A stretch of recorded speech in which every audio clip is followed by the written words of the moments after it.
So today let us go for cardiac cycle. The cardiac events that actually starts from one heartbeat to the next heartbeat or constituent heartbeat is called as cardiac events. So it consists of atrial systole,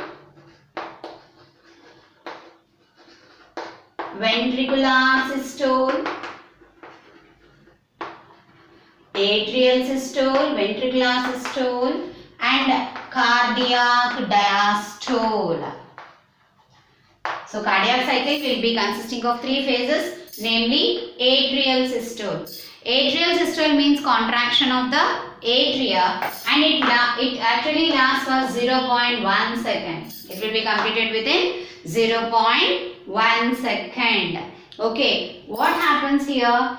During the atrial systole, the SA node will receive the contractions and initiate the contractions onto the two auricles simultaneously, and this we call it as atrial systole.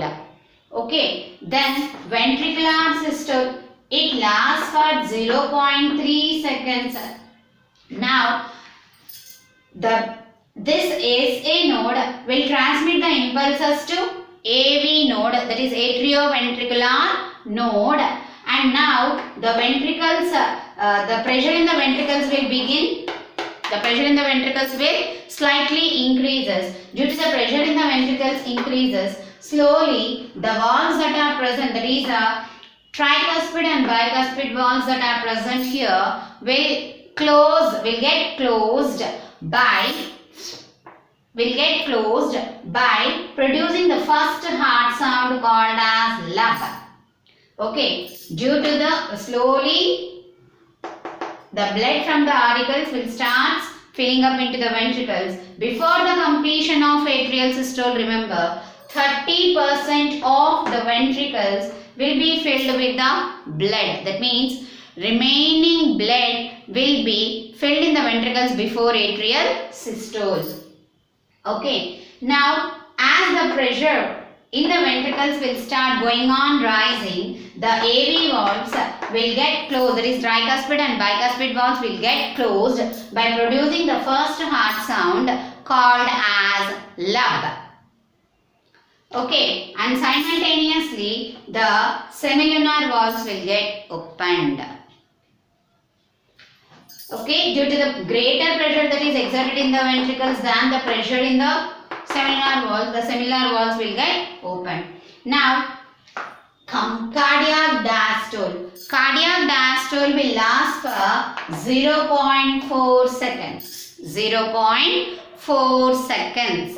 Now, that is relaxation of all the four chambers of the heart will take place. In diastole means relaxation, systole means contraction, remember. So, during cardiac diastole what happens?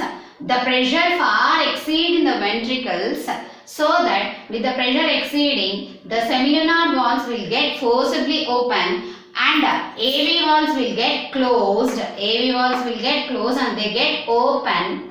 Hence, they produce the second heart sound called as dub. Okay, with the opening of the semilunar valves and closing of the AV valves, the second heart sound called as dub will be produced, and entire cardiac cycle will be completed within 0.8 seconds. Now coming to the what is cardiac output? The volume of blood, cardiac output. So, what is cardiac output? Volume of blood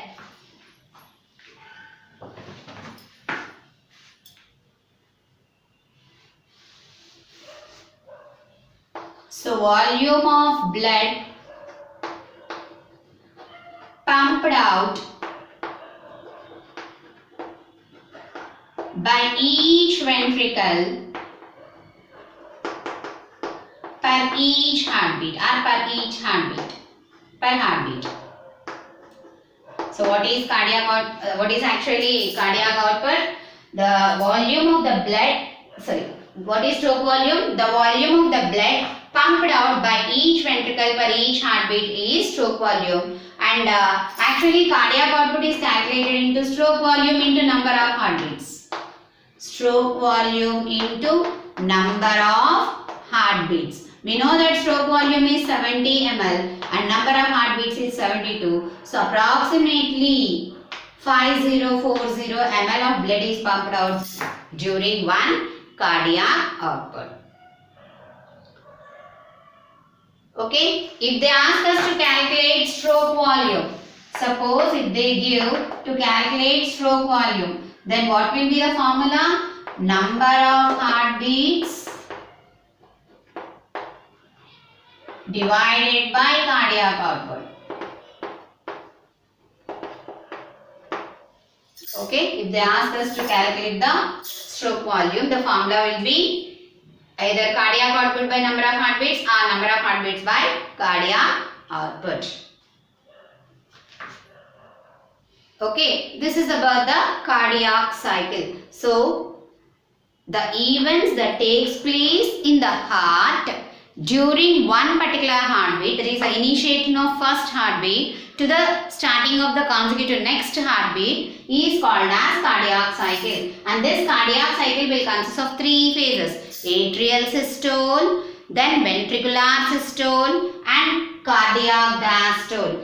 During atrial systole, what is happened? Atrial systole means contraction of the heart. So the two atria will get contracted. When the atria will be contracted, the sino-auricular node, which is a pacemaker, it initiates the wave of contractions onto the two auricles simultaneously, so that the auricles will get contracted. Okay, as when the blood in the auricles, when the blood, that is a deoxygenated blood in the right auricle and oxygenated blood in the left auricle is filled, then the wave of contraction is initiated by the SO node, which helps in contraction, showing the systole of the arteries, and which that is as areoles will get opened. Now the blood slowly from the right auricle will enter into the right ventricle, and from the left auricle to the left ventricle.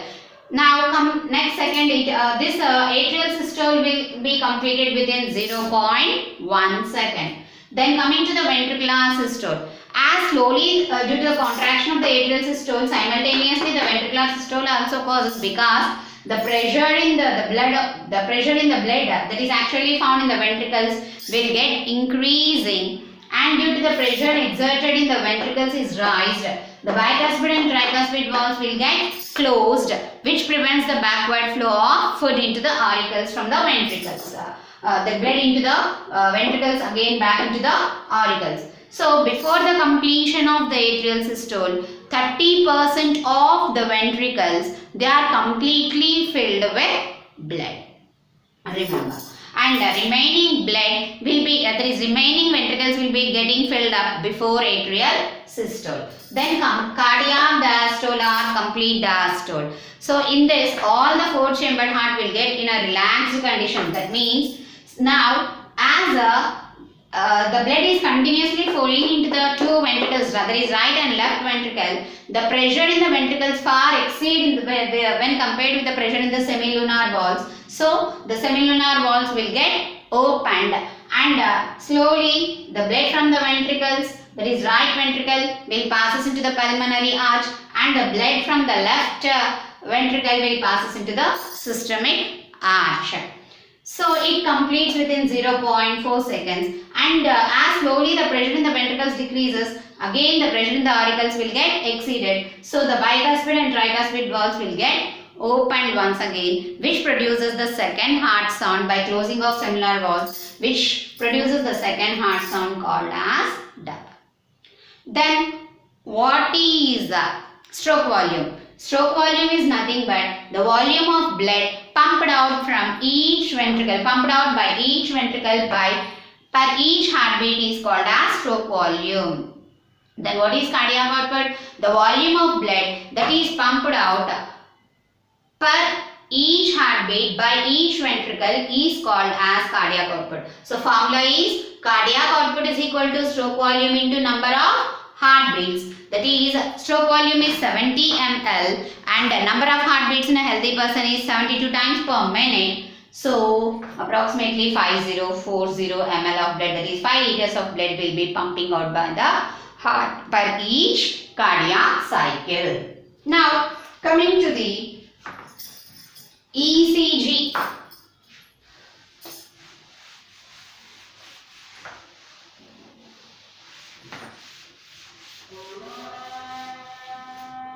ECG is actually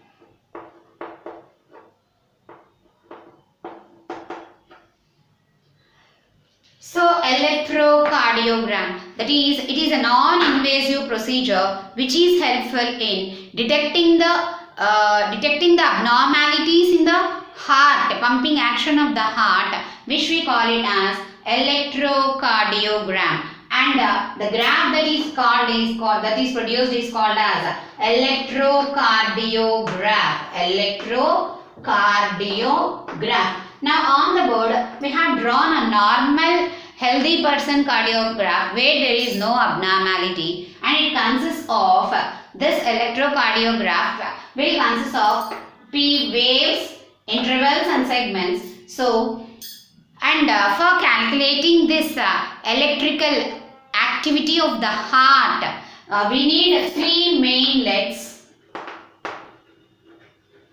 which is actually given to left ankle and left wrist. Okay, 3 mainlets are used for calculating the electrocardiograph.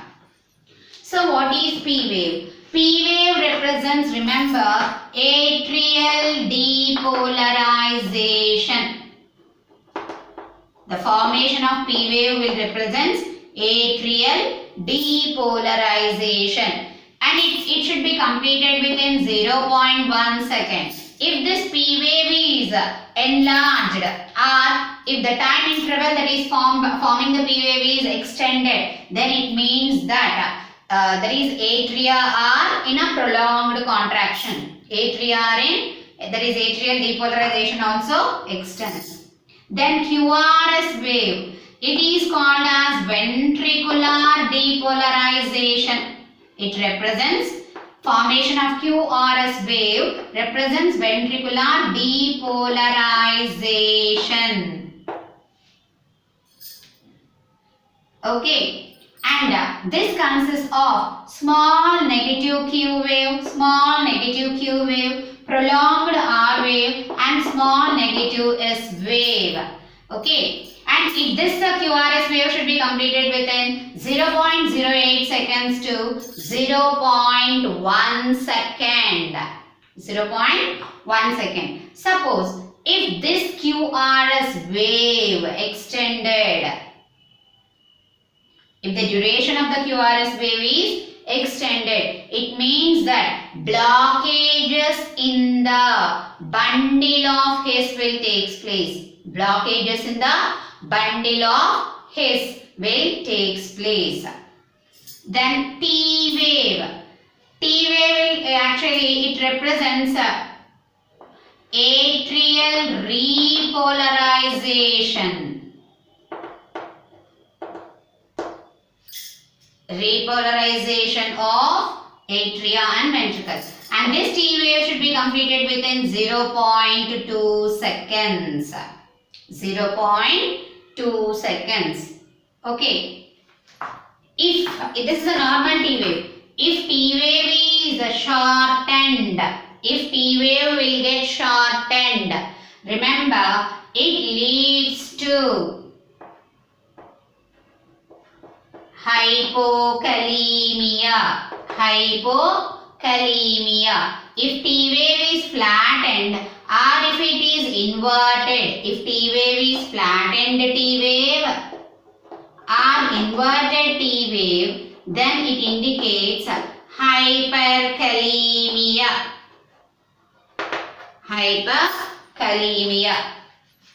And this T wave should be completed within 0.2 seconds. Then coming to the intervals. PR interval, the beginning of P wave and beginning of Q wave. The time interval between the formation of P wave and formation of Q wave is called as PR interval. Onset of P wave and onset of Q wave is PR interval, and it should be completed within 0.12 to 0.2 seconds. Okay, if PR interval will get prolonged, then we consider it as leads to myocardial infarction. If PR interval is prolonged, then it leads to myocardial infarction. Then QT interval. QT interval means beginning of Q wave, that is onset of Q wave and ending of T wave. Beginning of Q, the time interval between onset of Q wave and ending of T wave is QT interval. If QT interval actually should be completed within 0.4 seconds. QT interval should be completed within 0.4 seconds. And if this QT interval is prolonged, or if prolonged QT interval leads to bradycardia, that is hypothyroidism, and bradycardia, that is nothing but slow heartbeat.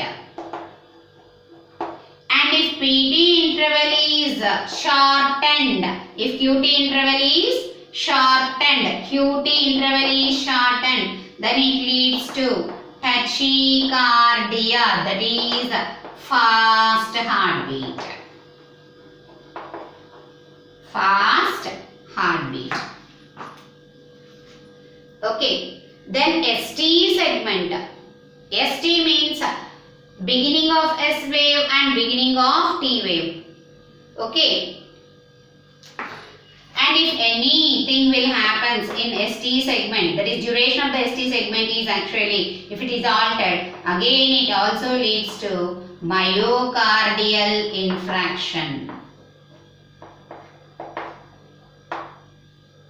Myocardial infarction.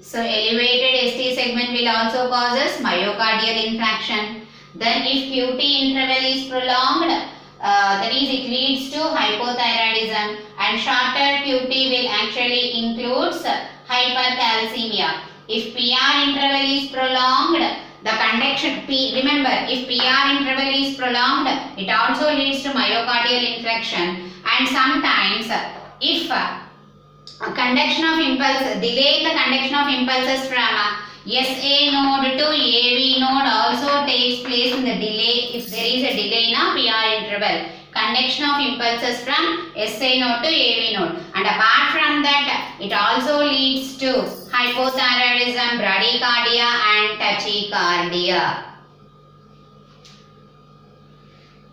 Okay, if QT interval is prolonged, it leads to myocardial infarction and hypercalcemia. If ST segment is prolonged, it leads to myocardial infarction.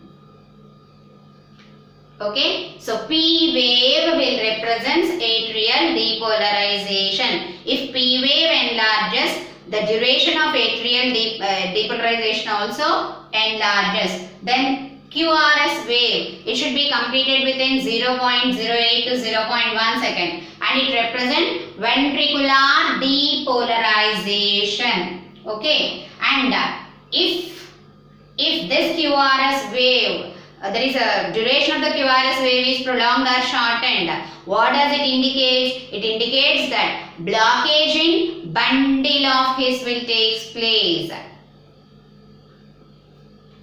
Okay. Then what does the RR interval will indicates? RR interval will signifies the complete cardiac cycle, that is 0.8 second, and it is also called as isoelectric point or zero electric point. Okay. Then what does QT segment will indicate or PR interval will indicate? If there is a delay in PR interval, it leads in the delay in the impulses from SA node to AV node and also causes hypothyroidism and bradycardia if PR interval is prolonged. That is, bradycardia is nothing but slow heartbeat, and if PR interval is prolonged, it leads to tachycardia. Okay. If QT interval actually it should be completed within 0.4 seconds, and if this interval indicates myocardial infarction and hypothyroidism, prolonged QT interval will indicate hypothyroidism and myocardial infarction, and shortened QT interval will indicate hypercalcemia.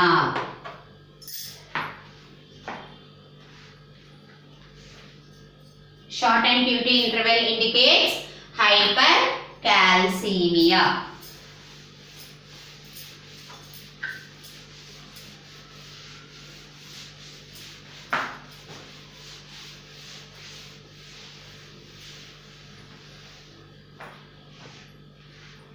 So